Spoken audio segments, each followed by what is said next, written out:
गुरुभ्यो नमः। सभायाम् उपस्थितान् सभाध्यक्षान्, आदरणीयाः आचार्याः, अन्याः सज्जनाः सर्वान् प्रति सादरं नमस्करोमि। मम नाम सहना वैकर इति। अद्य अहं भागवतसारोद्धार ब्रह्मोपदेशप्रकरणस्य प्रथमश्लोकः स्वीकृत्य यथाशक्ति किञ्चित् अनुवादं कर्तुं प्रयत्नं करोमि।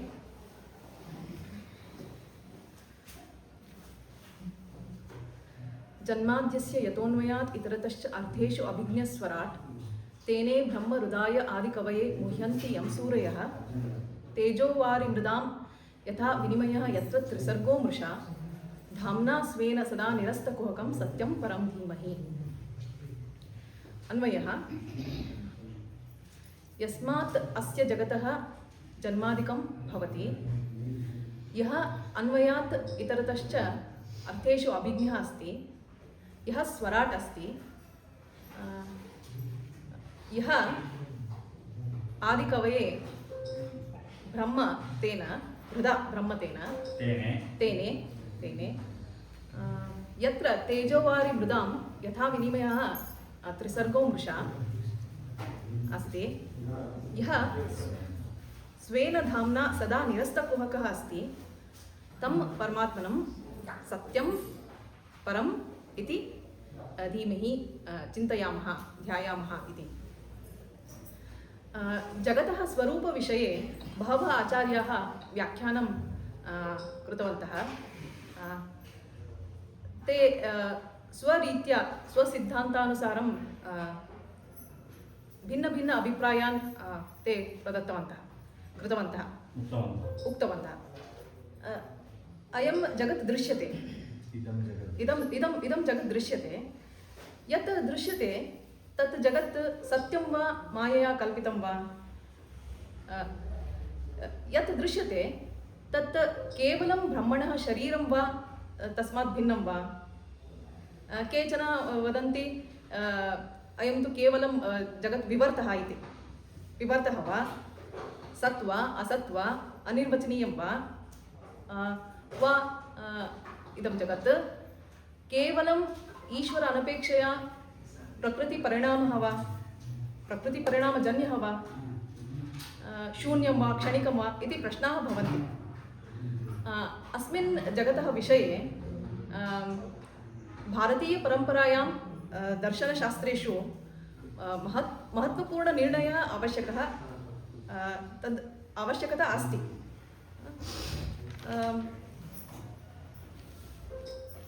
स्वरूपनिर्णयः अत्यन्तं महत्त्वपूर्णविषयः अत्र अस्ति। अतः अस्माकं सिद्धान्ते आचार्यः एवं प्रतिपादयति, सिद्धान्तः एवम् अस्ति: जगत् सत्यं, ईश्वरात् भिन्नं, ईश्वराधीनं परतन्त्रम् इति। अत्र जगत् अस्ति, अहमस्मि, भवन्तः अपि सन्ति, अनुभवम् अस्ति, सुखदुःखयोः अनुभवः अपि अस्ति। परन्तु यदि यत् जगत् सर्वैः समानरूपेण अनुभूयते तत् मिथ्या वा माया भवितुं न शक्नोति। अतः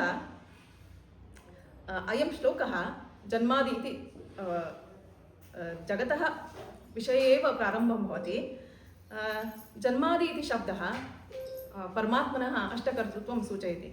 सृष्टिस्थिति लय नियमन ज्ञान अज्ञान बन्धमोक्षाश्च इति परमात्मनः अष्टकर्तृत्वं सूचयति। यत् इति पदः यस्मात् पदं कर्तृत्वं सूचयति। अस्य इति जगतः कर्तृत्वं इदानीं वयं चिन्तितवन्तः जगतः विषये।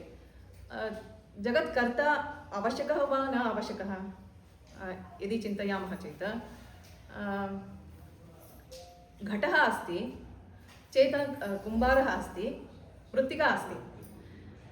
घटः कुम्भकार मृत्तिका साध्या, न केवलं अचेतन मृत्तिका साध्या।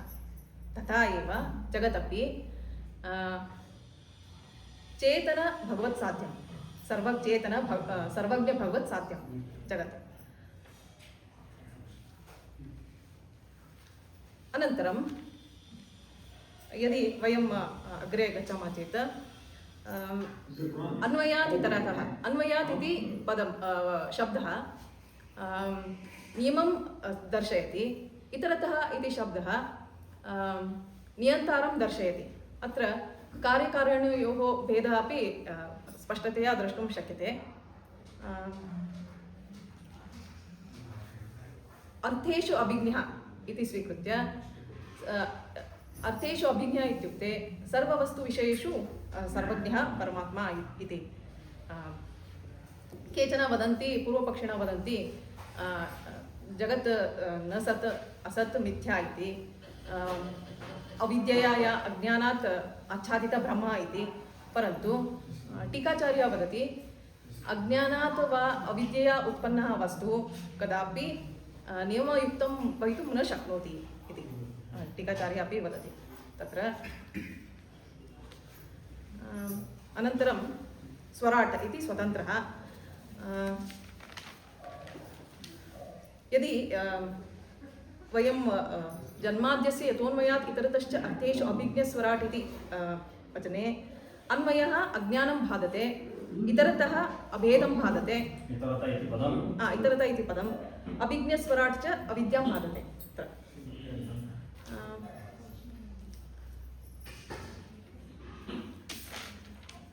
तेने ब्रह्म हृदा आदिकवये मुह्यन्ति यं सूरयः।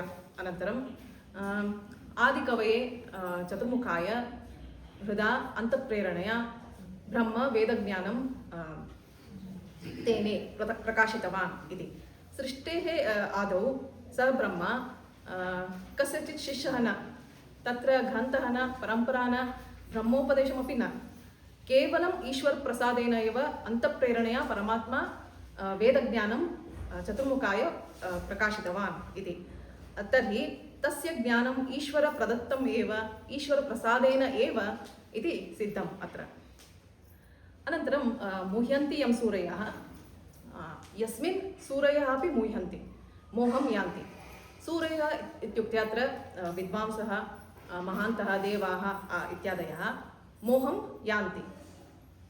मोह इति पदेन जीव जड परमात्मा अभेदचिन्तनं, जगद्विवर्त इति चिन्तनं, अभेदे भेदचिन्तनं, भेदे अभेदचिन्तनं, केवलं तर्केण एव ईश्वरसिद्धिः इति चिन्तनम्। अत्र अयं वाक्यः, इदं वाक्यं तर्कविरोधी न, परन्तु केवलतर्केण एव ईश्वरसिद्धिः प्राप्तुं शक्यते इति अत्र न सम्भवति, न सम्भवम् इति अत्र भावः। अनन्तरं तेजोवारि मृदां यथा विनिमय त्रिसर्गो वृषा इति।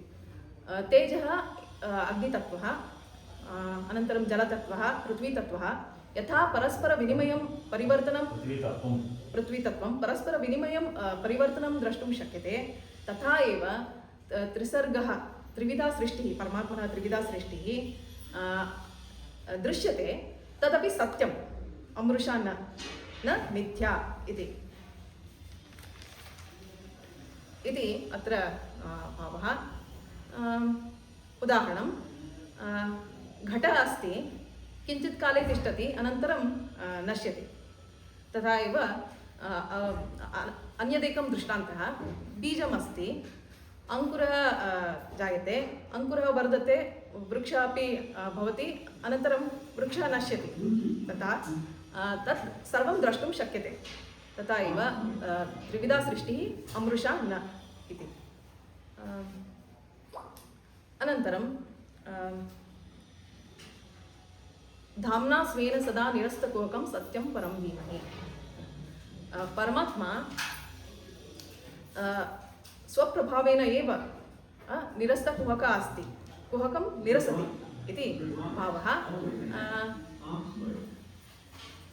यथा सूर्यप्रकाशे अन्धकारस्य अवकाशः एव न भवति, तथा एव परमात्मनि कुहकस्य अवकाशः कुत्रापि न जायते। सदा इत्युक्ते सर्वदा, भूतकाले, वर्तमानकाले, भविष्यत्काले अपि इति चिन्तनं।